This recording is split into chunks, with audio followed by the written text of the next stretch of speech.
విద్యార్థులతో చెలగాటమాడితే ప్రభుత్వం కూలిపోతుందని హర్యానా మాజీ గవర్నర్ బండారు దత్తాత్రేయ హెచ్చరించారు. ఫీజు రీయింబర్స్మెంట్ బకాయిలను తక్షణమే విడుదల చేయాలని డిమాండ్ చేస్తూ బీసీ విద్యార్థి సంఘం ఆధ్వర్యంలో హైదరాబాద్లోని ధర్నా నిర్వహించారు. ఈ ధర్నాలో మాజీ స్పీకర్ మధుసూదనాచారి, మాజీ మంత్రి శ్రీనివాస్ గౌడ్, మాజీ ఎమ్మెల్సీ ఎల్ రమణ తదితరులు పాల్గొన్నారు. విద్యార్థులే ఈ దేశానికి భవిష్యత్తు. అలాంటి విద్యార్థులకు అవసరమైన అవకాశాలు కల్పించకపోవడం అత్యంత బాధాకరమని బండారు దత్తాత్రేయ అన్నారు.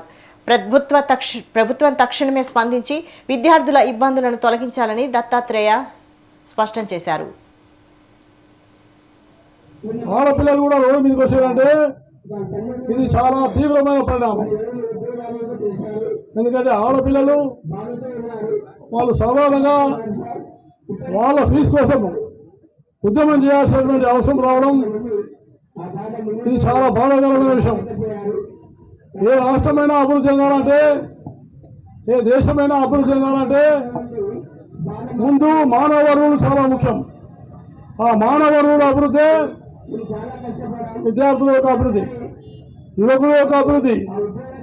అందుకనే మానవ వనరులు ఒకవేళ లోపిస్తే తెలంగాణ రాష్ట్రం నంబర్ 1 ఎట్లా వస్తుంది? తెలంగాణ రాష్ట్రం నంబర్ 1 కావాలంటే విద్య, మానవ వనరుల అభివృద్ధి, ఉద్యోగాలు ఇవి చాలా ముఖ్యమైనవి. కాబట్టి ప్రభుత్వం విద్య మీద అత్యంతమైన అవకాశం ఇవ్వాలి. విద్య ఈరోజు మన రమణ గారు విద్యార్థుల యొక్క జీవితాలు చదువు మీద ఆధారపడ్డాయి.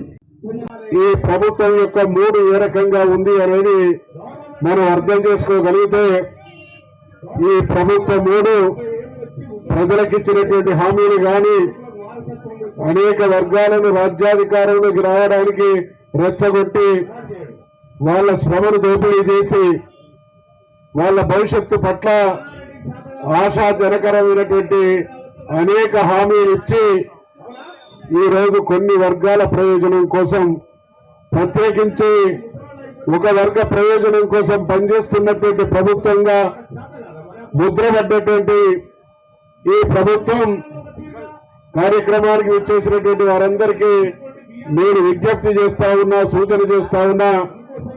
ఈ ఇందిరా పార్క్ ప్రాంగణంగా మనం చేసేటువంటి ఆర్తనాదానికి స్పందించేటువంటి సంస్కారం కానీ, ఇచ్చిన మాట నిలబెట్టుకునేటువంటి విజ్ఞత లేదు ఈ పాలకులకు అనేటువంటి విషయం స్పష్టమైంది. కాబట్టి ఒక నిరంతరమైన ఆ రోజు తెలంగాణ రాష్ట్ర సాధనోద్యమం కోసం తెలంగాణ అనలేనటువంటి పరిస్థితి నుండి తెలంగాణ ఇవ్వాల్సినటువంటి అనివార్యతను మనం ఏ రకంగానైతే సృష్టించినామో